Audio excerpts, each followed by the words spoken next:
At first, the change is subtle enough to ignore. Movement still works. Speech remains clear. Daily routines continue without interruption, but effort increases in ways that are difficult to define. The body feels heavier, not painful, just less responsive. Balance corrects itself more slowly. Fine movements feel imprecise. Nothing feels urgent. Nothing resembles an emergency. The explanation feels ordinary. Fatigue, stress, age. And that explanation holds because the body is still cooperating, just not as efficiently as before. Early medical evaluation offers reassurance. Vital signs are normal. Reflexes appear intact. Strength seems preserved. There is no pain, no numbness, no tingling to guide suspicion. The conclusion is rest. Fatigue is common. Middle age carries small losses. This is not denial. It is absence of evidence. The nervous system is already failing, but it is doing so without triggering the body's usual warning systems. Over the following weeks, adaptation begins. Familiar tasks require more attention. Movements slow slightly. Precision degrades before strength. Compensation replaces instinct. Each adjustment feels voluntary. Each workaround feels rational. From the outside, life appears stable. From the inside, every action now requires planning. This is the phase where the disease hides best, because function is preserved through effort rather than health. This condition does not arise from stress. It is not anxiety. It is not burnout. It is not psychosomatic. It does not respond to reassurance, and it does not improve with rest. It is a rare, biologically distinct failure of the nervous system. Self-diagnosis is unreliable because the earliest stages do not feel pathological. They feel like noise. Further evaluation is ordered when weakness persists without pain. Muscle bulk appears unchanged. Sensation remains intact. The neurological exam begins to show inconsistency. Reflexes are brisk in one limb and reduced in another. The pattern does not follow a peripheral injury. It does not localize to a single nerve or root. Imaging is normal. Blood tests are unremarkable. There is no inflammation, no compression, no infection. The nervous system is failing without a visible lesion. The failure is intrinsic. The diagnosis is amyotrophic lateral sclerosis. ALS does not attack the muscles directly. It targets the motor neurons that command them. Upper motor neurons in the brain degenerate. Lower motor neurons in the spinal cord and brainstem die. The muscle fibers they control remain structurally intact, but they are abandoned.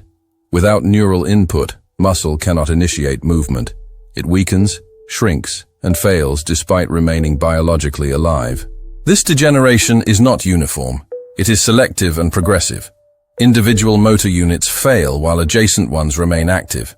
This produces fasciculations, small, involuntary movements beneath the skin. They are not spasms. They are electrical discharges from neurons in the final stages of failure. As lower motor neurons die, atrophy becomes visible. Limbs thin. Strength declines without pain. The signal is sent. Nothing arrives. Upper motor neuron loss removes inhibitory control. Reflexes exaggerate. Muscles stiffen. Spasticity replaces fluid motion. The body begins to resist its own commands. Voluntary movement must compete with involuntary tone. Fine motor control disappears before gross strength. Precision fails before power. The brain remains capable of intention. Planning remains intact. The desire to act does not diminish. What fails is transmission. Thought continues to generate commands that the body can no longer execute. Speech changes gradually. Articulation slows. Consonants blur. Words require conscious shaping. The sentence exists fully formed internally, but the mouth cannot keep pace. Communication becomes selective, not because thought is impaired, but because expression requires too much effort. Swallowing becomes deliberate. Liquids misroute. Coughing interrupts meals. Weight falls, not from loss of appetite, but from inefficiency. Eating becomes labor. Chewing must be timed. Breathing and swallowing require conscious coordination. Walking requires planning. Turning requires anticipation. Falls occur without warning because protective reflexes are delayed. Automatic correction disappears. Breathing remains adequate until it does not. The diaphragm is a muscle. It depends on motor neuron input. As those neurons die, ventilation weakens. Carbon dioxide retention develops gradually. Sleep becomes shallow. Morning headaches appear. The sensation is not suffocation. It is exhaustion without cause. Throughout this progression, cognition is often preserved. Memory remains intact. Awareness remains sharp. In some cases, executive function erodes, but insight frequently persists. The individual remains present inside a system that no longer executes their will. Communication narrows. Speech fragments, then disappears. Writing fails. Gestures lose clarity. Eye movements often remain until late stages. The world is perceived. The response is constrained. This is not paralysis in the traditional sense. Sensation is preserved. Pain pathways remain intact. The body is felt. It is inhabited.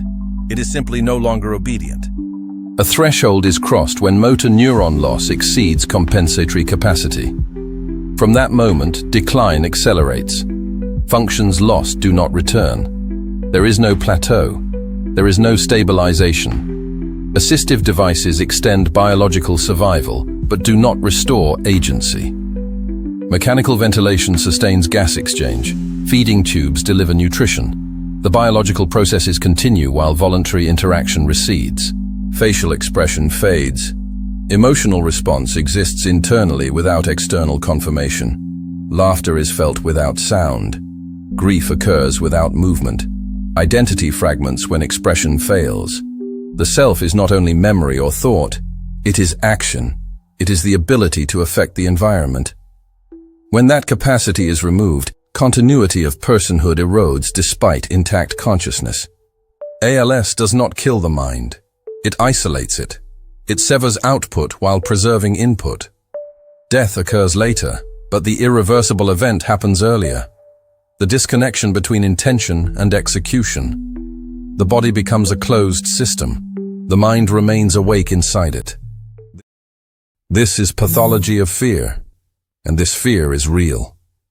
Because sometimes the most devastating outcome is not death, but the systematic loss of agency while consciousness remains fully intact.